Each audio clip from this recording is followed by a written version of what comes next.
Senhor esteja convosco. Ele está no meio de nós. Proclamação do Evangelho de Jesus Cristo, segundo São Lucas. Glória a vós, Senhor. Naquele tempo, Jesus desceu a Cafarnaum, cidade da Galileia, e aí ensinava-os aos sábados.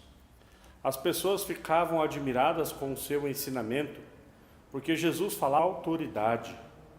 Na sinagoga havia um homem possuído pelo espírito de um demônio impuro, que gritou em alta voz: Que queres de nós, Jesus Nazareno? Viestes para nos destruir? Eu sei quem tu és o Santo de Deus. Jesus o ameaçou dizendo: Cala-te e sai dele. Então o demônio lançou o homem no chão, saiu dele e não lhe fez mal nenhum. O espanto se apossou de todos e eles comentavam entre si: Que palavra é essa?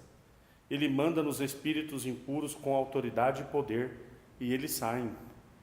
E a fama de Jesus se espalhava em todos os lugares da redondeza. Palavra da salvação. Glória a vós, Senhor.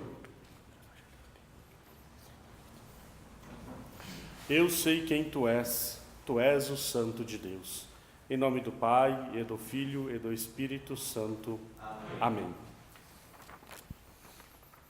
Meus queridos irmãos e irmãs, nós continuamos o Evangelho de ontem, né? O Evangelho de hoje é a sequência do de ontem.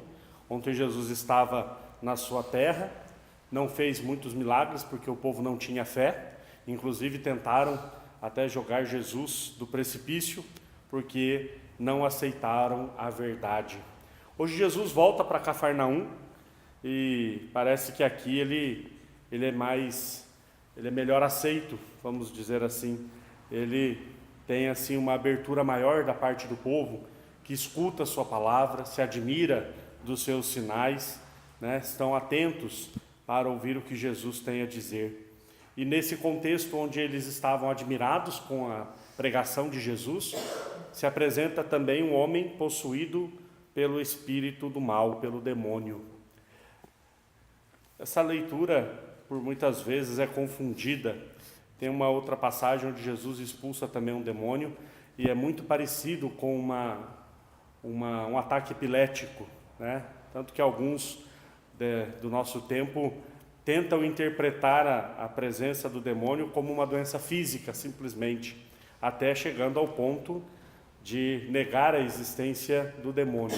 Mas os evangelhos são claros: Jesus expulsa o demônio, né? Jesus aqui tem um embate com o inimigo da nossa salvação, aquele que quer perder a nossa alma. Jesus diz num dos evangelhos: não tenha medo daqueles que podem matar o corpo, mas nada podem fazer para a alma. Mas tenha medo daquele que, matando o corpo, faz perder a alma por toda a eternidade. Ou seja, Jesus está falando do demônio.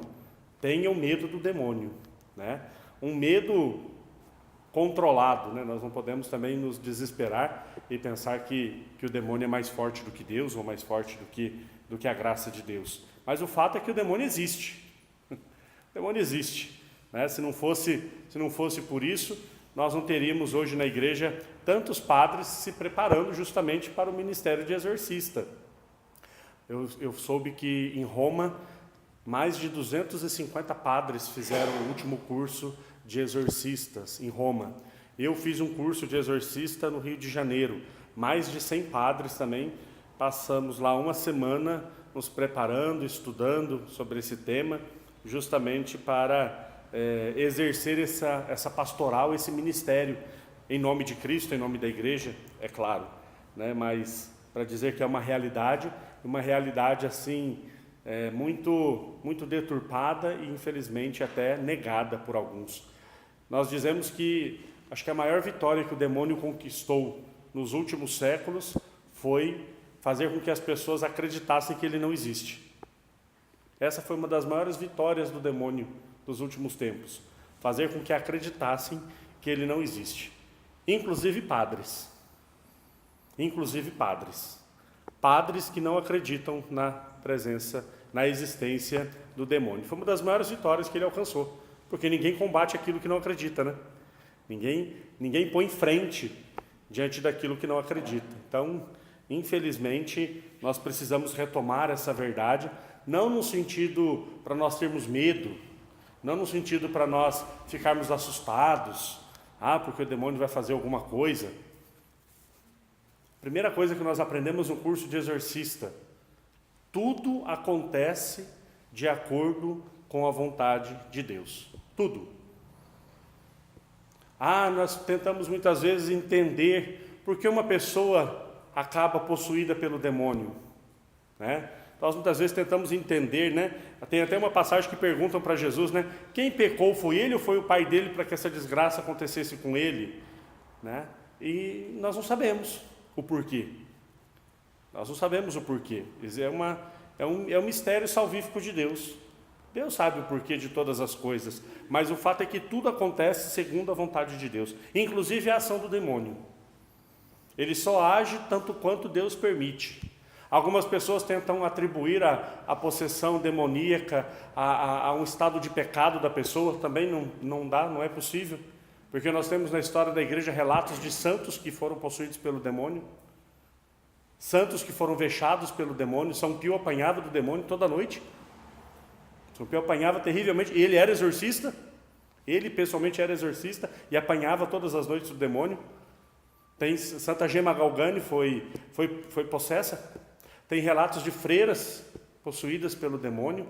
Nós não sabemos se Deus usa desse meio para santificar as almas, né? Tem um filme que chama O Exorcismo de Emily Rose, que é um filme baseado em fatos reais.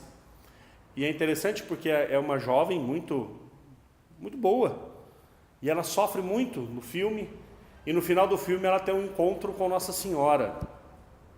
Ela tem um encontro com Nossa Senhora, e Maria pergunta para ela se ela aceita aquele sofrimento, para que o mundo saiba da existência do demônio. E ela aceita ser uma alma vítima, passar por aquele sofrimento, para alertar o mundo da existência do demônio. Então, os motivos pelos quais uma pessoa acaba possessa pelo demônio são desconhecidos por nós. Depois que nós também, eu como exorcista, nós não nos preocupamos com isso. Não é a nossa preocupação saber por que aquela pessoa está possessa pelo demônio.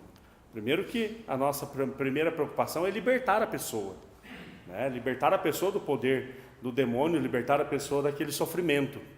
E depois, é claro, fazer um caminho de fé com a pessoa, né? Fazer um caminho de fé, quem sabe uma retomada da vida cristã, enfim, tudo aquilo que a própria igreja vai nos ensinando.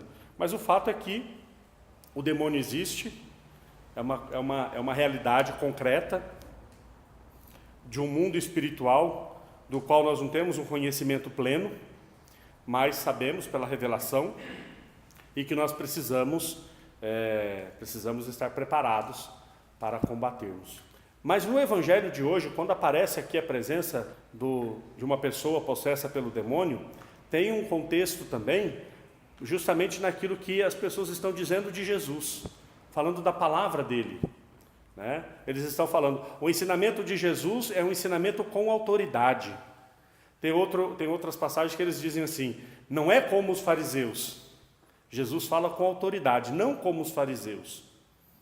E depois ele mesmo diz, que palavra é essa que até o demônio expulsa? Então é a mesma palavra, a palavra do Cristo, que é uma palavra com autoridade. Nós poderemos traduzir de diversas formas. Poderemos dizer que é uma palavra coerente, porque aquilo que Jesus fala é aquilo que ele faz, por isso a palavra dele tem um peso. Poderemos dizer que é a palavra da verdade, porque Jesus tem um compromisso, ele é a própria verdade. Então essa palavra da verdade, essa palavra coerente, a partir daquilo que eu professo, com aquilo que eu vivo, é o que dá autoridade para que ele possa expulsar até o demônio. E é também o que dá autoridade a nós, como cristãos. A nossa autoridade parte da nossa vivência coerente, concreta e radical do Evangelho. De buscarmos a nossa vida de santidade, buscarmos a nossa união com Deus, para que nós vivamos uma vida espiritual. São Paulo fala na primeira leitura a diferença entre a sabedoria humana e a sabedoria de Deus, a diferença entre uma vivência espiritual e uma vivência carnal. Ele diz que aquele que é carnal não compreende a sabedoria de Deus e até a tem como esdrúxula, como insensatez. O mundo nunca vai entender a nossa vida. Eu nem quero que entenda, nem procuro convencê-los. Mas tem que deixar claro que existem essas duas realidades. E o nosso maior perigo é quando nós queremos viver essas duas coisas ao mesmo tempo. Não dá. Eu quero ser uma coisa aqui dentro da igreja, e lá fora eu quero ser outra. Aqui dentro eu quero dialogar com Deus, lá fora eu quero dialogar com o mundo. Quero fazer de conta que sou igual a eles. Não dá. Não dá. Como alguns costumam usar uma expressão que eu acho interessante, um pé no mundo e um pé na igreja. Vai cair. Porque o mundo e a igreja se distanciam um do outro. Ou lá ou cá. Usando o Apocalipse, ou quente ou frio. Morno, Deus vomita. Que nós possamos, então, aprender a ter essa vida espiritual. A partir dessa vida espiritual, de união com Deus, de compromisso com o Evangelho, de busca de santidade real e verdadeira, que nós possamos também expulsar o mal de nós e expulsar o demônio, quando assim for necessário. Louvado seja nosso Senhor Jesus Cristo. Para sempre seja louvado.